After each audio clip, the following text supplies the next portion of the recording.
Hello and welcome back. This is Sherry with Heart and Soulful back in the studio today with another new video to share with you. If you're just joining me for the very first time, welcome. I hope you enjoy this video. If you do, please give me a thumbs up and click on subscribe and then the little bell so you don't miss out on future videos. I have been working the last few months on a series called Gel Print Art, and that is a series that I decided to do to take gel prints that we make and find all kinds of creative ways to use them in art projects.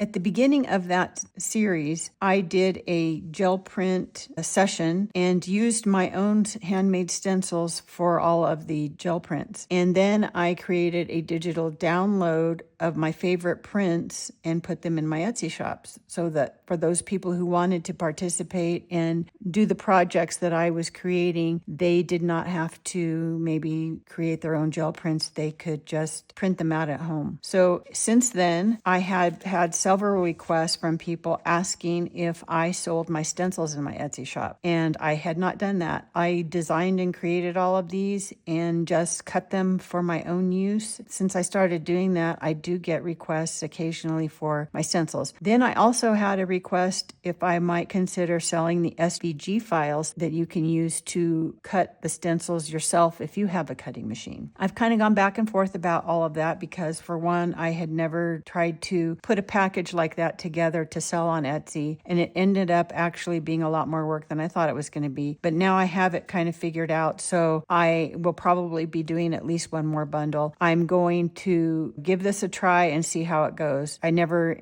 envisioned myself getting into the stencil business, so here we go. So I have put together, one viewer, Joe, had reached out to me on my Etsy messages and asked about my stencils, referring to the digital kit that I had put together. And she was the one that wanted to know if I would do the files so that she could have a friend cut them with their machine. So I tried to put this together. I'm using the designs that she wanted to see, and then I've added a few more just to kind of make it a nice even bundle. And so I have a variety, as you can kind of see, of large pattern and small pattern so that you can mix and match and that kind of thing, and maybe layer them even. So I've put this together. I wanted to share it with you today, but then I'm also going to go into more detail just because of my experience with even doing digital downloads for people who have varying levels of experience. I'm not an expert on any of this, but I am aware how frustrating sometimes things can be when you have really limited experience and knowledge. And I wanted to share what I have learned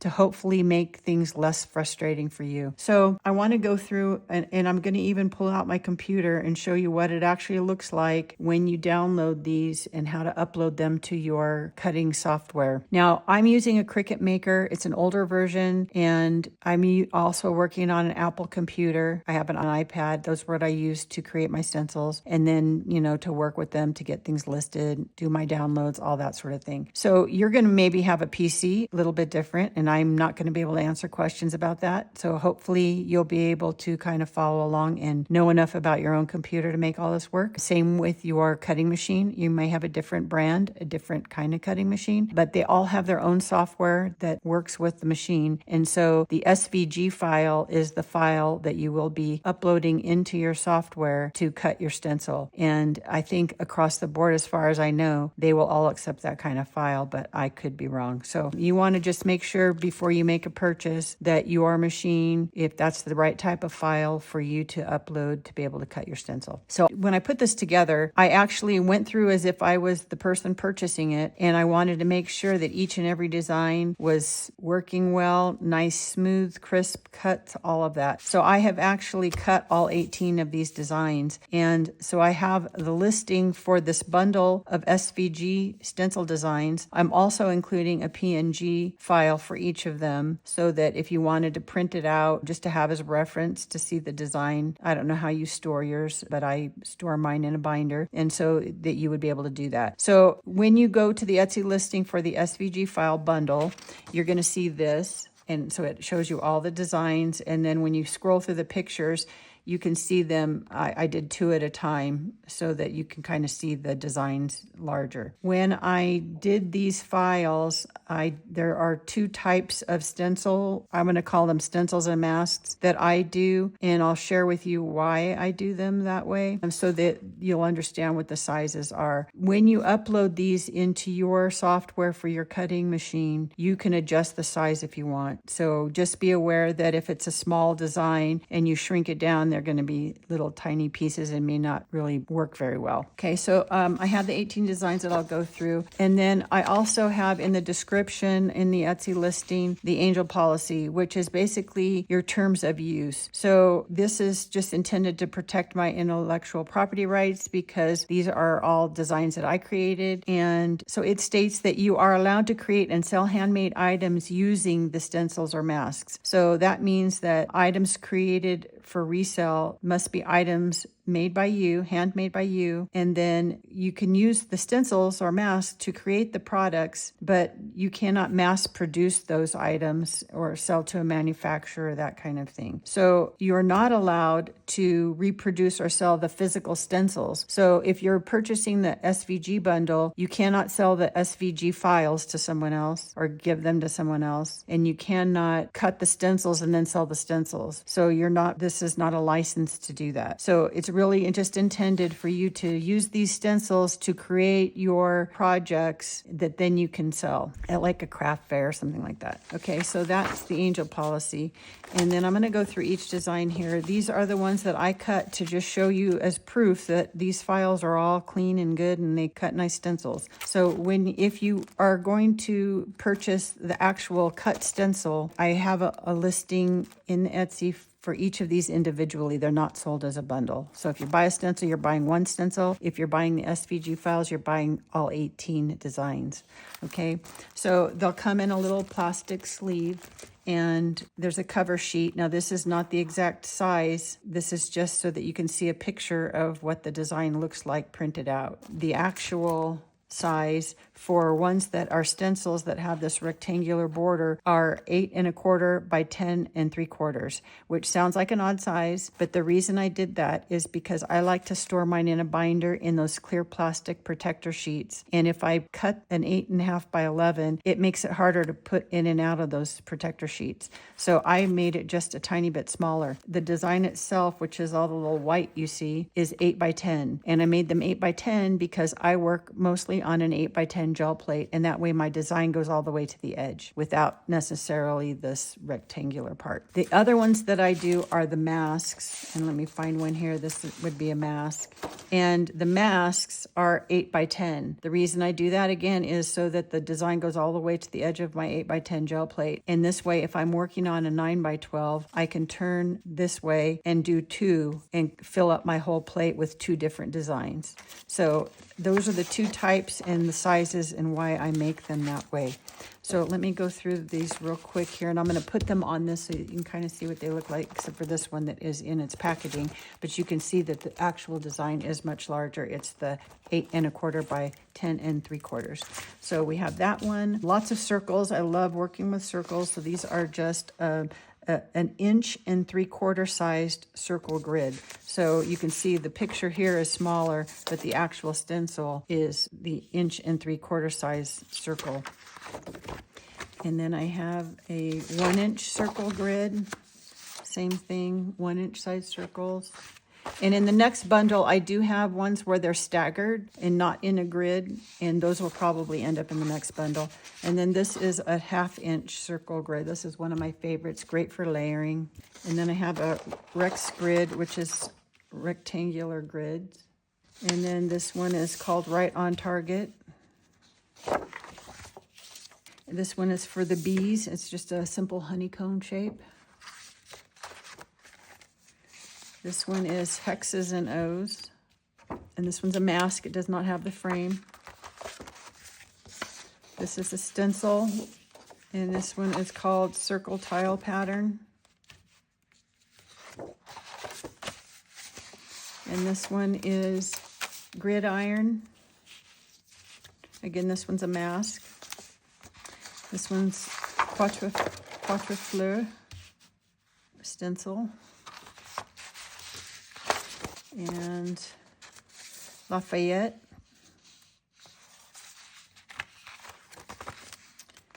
And we have quatrefoil. And then we have a quatrefoil 2, which is similar but has this little kind of floral overlap. One of my favorites that I added is Quill S1, and that's also a mask. And then this one, for some reason I have stencil here, but it's a mask really. It could have a frame on it, but does not. And this one's Taj Mahal small tile. I do have a larger version of this one. It might end up in the next bundle. And then Joe asked for a herringbone pattern, and I did happen to have one. So I call this one Herringbone Illusions. And then similar to the herringbone, I call this one Basket Weave. So those are the 18 designs in this set. So 18 individuals, and I will cut more if there is a demand for those, and some of the new ones that I started but don't have quite ready yet. But I wanted to also share with you some of the tips and tricks about cutting these. And then we'll go to my computer and I'll show you what it's like to actually upload the SVG files into the Cricut Maker. And so your machine will be hopefully a similar experience. So let me grab a couple of things that went awry. Now, when I'm using my Cricut Maker, and so your machine might have something, you know, a different type of mat that you use, but I'm using Stencil craft plastic for mine. And you could cut these with anything. You can do them on cardstock or paper, whatever you want. You'll have the SVG file, so you'll be able to, if they tear or become worn out, you'll be able to cut out another one. So you don't have to use craft plastic, but this makes them very durable, and I've been using the ones I've had for years, and I have not had to remake any of them. So I'm using this Stencil craft plastic, and it said that it worked for Cricut machines. That's why I got it. And it's actually really nice, thick plastic. But the one thing is there was no information about settings as far as what you needed to set it at to cut it on your machine. And I'm guessing it's because every machine's going to be different, calibrated different, all that kind of thing. So what I have found is the larger openings, the stencils with larger openings are super easy, not a problem to cut. When you get to really finely detailed things like this one, I don't know if you can see that pattern, there's lots of little teeny tiny pieces. And I had been using my standard grip mat, which you can stick this to, and it sticks just fine. But what happens is when you're cutting a stencil that requires multiple passes to cut through because of the thickness, sometimes what happens is some of the pieces will cut through faster than maybe another piece. And so sometimes those pieces on the last cut will lift off of the mat and actually be floating around on top of your plastic. And I've had them even get stuck, the blade when it's cutting, it goes down and it cuts your shape, and then it comes up, and it goes down and it cuts your shape, and it goes up, and it keeps doing that. So if it's doing that 4 times, maybe on the last time it cuts and that piece flips off and goes somewhere. And then your little blade goes somewhere else to cut, and it grabs one of those little floating pieces. Now that little floating piece is stuck on the end of your blade, and now it's not going to cut as deep because there's a piece of plastic stuck on it. Sometimes maybe that little piece even went up under your stencil, and so it's made everything not flat. That's an issue, and it's super frustrating. And you might cut the same stencil that took a long time because it's cutting each of these shapes 4 times. An hour later, you find out it didn't work. And so I want to just help you out with maybe hopefully avoiding that. So my first recommendation is when you're using a material you haven't used and you have not been able to find a material on the materials list that works, you're going to have to create your own custom one. I'm going to show you how to do that on my computer. One thing that's smart to do that I didn't always think to do is take a smaller piece of plastic, do a couple of different shapes and different sizes, and practice on just something small. You can see the first time that I tried one setting, it didn't cut through. And then I tried it again and it did cut through. I tried it again on one of my actual stencil, a portion of my stencil pattern, and it didn't always work. So I had to keep practicing.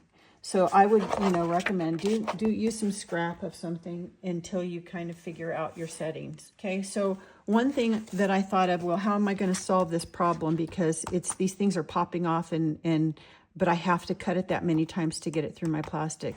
So what I came up with was using a stronger grip mat. And I have this one, it's still pretty sticky. It's been used quite a bit. You can tell where I was kind of practicing on the pressure that I needed, and you can tell when it's too much, it's kind of cutting your mat. So it's kind of fine tuning and figuring out for your machine and your material what works for you and what type of blade you have. So on Cricut, you have a fine point blade, you have a deep cut blade, you have a rotary blade, depending on what material. So I wanted to try both the fine point blade and the deep cut blade because I knew people would ask, why don't you just use the deep cut blade? Well, the plastic is not all that thick. That's more for maybe cutting leather or, something actually foam, something that is thicker. It's not that my material is so thick, it's really strong. So it just needs more passes to cut through. So I don't want them to go flipping off everywhere. So I thought the strong grip would work well. And so that's what I came up with that works. So what you need to do is when you put your plastic down, and I'll use this one just to show you, is you put the plastic down, and for a new mat, you'll actually rub, and you can actually kind of see, you won't be able to see it in this one because this is kind of an older mat, but you can kind of see that it'll change color underneath, and you can tell that it's really stuck down very well. Okay, so I have some newer mats that I'm using too, but you can see how much stickier this one is. Now, that worked fine until I went to pull it off the mat. And so I want to show you kind of something that happened to me. You can see these were all supposed to be the same stencil. And I'm going to try to find them in the order that I kind of did them. So this was the first one that I did, and I don't know if you can even see. You can kind of see where, sorry about the glare, but you can see it was trying to cut through, but it had some piece in the way, and so it didn't cut the whole stencil correctly. So I can still use this, so I'll save it and I'll just use it.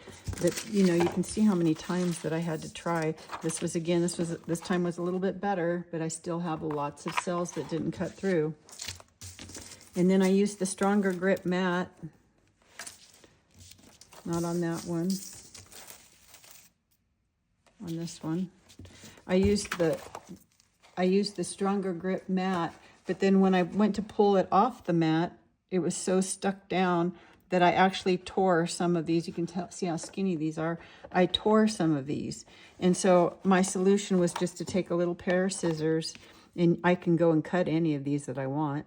If I wanted to go cut another one out just to make it look a little more even. And so I salvaged this one that I could use too. And then same thing, I tried it again, and I pulled it up, and only one of these squares broke, but I thought I finally had it after so many times trying. And I mean, these take a long time because they have 4 passes with a fine blade. And so I went ahead and just cut some more squares out, so at least they're it looks intentional. So I've salvaged all of these, but it was super frustrating. So then I found that if I used my heat gun on that mat after it cut, I could tell it cut beautifully. I just heated that up a little bit with my heat gun and kind of started peeling it back, and then it came away just fine. So that was the solution, was to kind of heat that up as you take it off. Now, this was another attempt at maybe trying to not have to do so many passes, because you could see I cut that one, I don't know, 6 times or something before I finally got a decent one. And so I tried it with the deep blade and 3 times so that it didn't take 4 times, because my other solution was if it doesn't have to do so many passes, then maybe they won't pop off. But 3, even with the deep point blade, it worked when I was doing those larger shapes that I was practicing on. But this one, it cut most of it out, but every once in a while I have these that aren't cut out. So to get those off, because you're gonna have that happen, I think, no matter what. I don't think I've ever pulled one off that was completely clean. So you take the piece and then just try to see if you can snap it back. You'll hear a little click. So it's cut this way, but I can feel that it's not wanting to snap. So I'm gonna go the way that it wants to go. And I'm just going to run the scissor just along that edge to see if I can get it to kind of take a little bit more of that plastic off. And then you could hear that snap. It comes right off and leaves you a nice clean edge.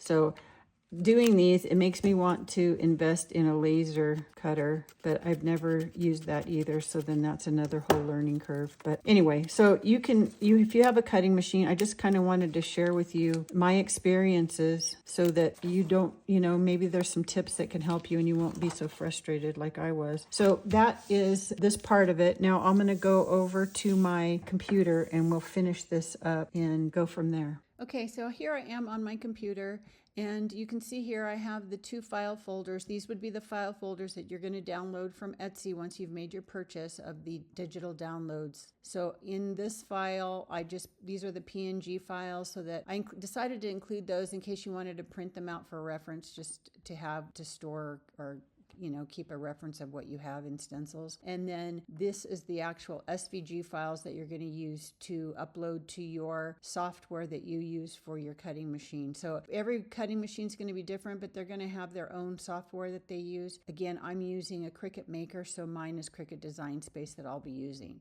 So I'm going to go ahead and open Cricut Design Space, and we'll get rid of the last thing that I was working on. So this is, you just want to have a blank canvas in whatever type machine that you have. This was just a new untitled project, and what I need to do is I need to upload those files that I just downloaded from Etsy. So I'm going to click on upload, and then I need to upload image, and it shows the different formats that you can have, the compatible file types.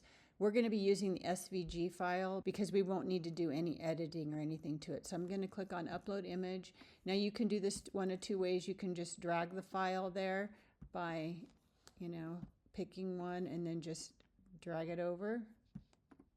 Okay, and it's there. Or I could browse, and because I have this file open already, it showed up here. If it wasn't there, then I could click here and find the file that I'm looking for from my desktop. So I was just in this one, so it's there. And then I'm going to choose one. I'm going to choose a different one here and open this one. Oh, and that one came out clean too. Now I want to show you this because they don't all do that. I'm going to replace it again. I need to find one that's not going to be nice. Okay, so this is, sometimes it's happened. So the first 2 I put in, you saw that the design looked like the design it was supposed to be. And then sometimes you get this where it's not the design in its entirety, and it makes you think something's wrong with the file, but it's not. So I just wanted to do this whole video for this reason, so that you don't panic. So you're just going to go ahead and click on continue, and trust me, this is where you would be doing some editing if you were using maybe a different file type, but we are going to go ahead and click on upload. We don't need to do anything. Now for some reason it also comes in much larger than it needs to be. And the other thing is it kind of shows you on Cricut what other files that might be available on Cricut that are similar to the one you uploaded, so we don't need that either. On mine, I just recently put the update, and so it's showing me these things on the toolbar again. For a while, it had added some things like create a sticker. This was new kind of a year or so ago. When it did that, this all did not fit on this toolbar, and so right after warp, it would say more. And you wouldn't see these until you clicked on more. So if you're not finding your toolbar looks like mine, you need to do that update, or just click on more and you'll find the size.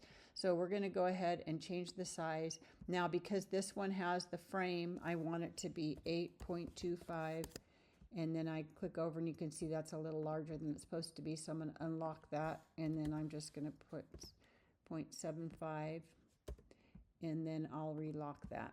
So now this is the size that I want to cut my stencil. And then all I need to do is go over here and click on make. So you can see now my stencil, you can see the grid through it. All those little cells are empty like they're supposed to be.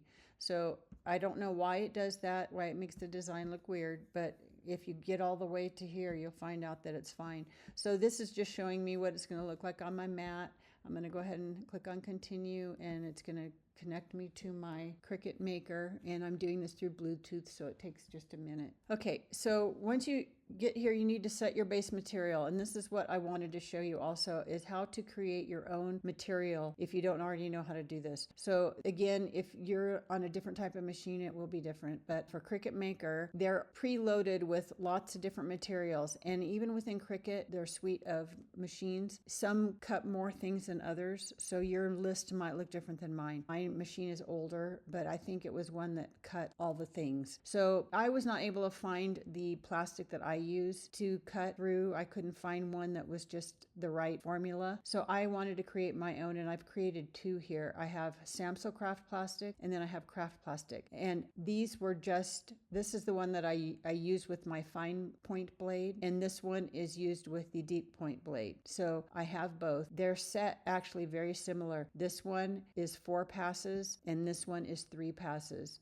And I'm going to show you where you can do this and create your own. So you're going to go up here to browse all materials. It's going to give you all the materials that are compatible with your, whatever machine you have. And then they're in kind of a section by what type of material they are. I want to actually create my own. And so I'm going to go here to material settings, and now it has all those same materials. It just has them alphabetical, and it's telling me the cut pressure, how many passes, and what type of blade. So I have created those two, and so they're in here alphabetically, but I want to show you if you need to add one, you've got to go all the way to the bottom of this list and click on add new material, and then you can give it your own name, and then you would click on save, and then it's going to come up with the different settings that you need to put in. So we're going to cancel this, and I'm going to go find mine. So I have my Stencil craft plastic is here, and if I click on edit, this is where you would plug in and change your settings. So the maximum pressure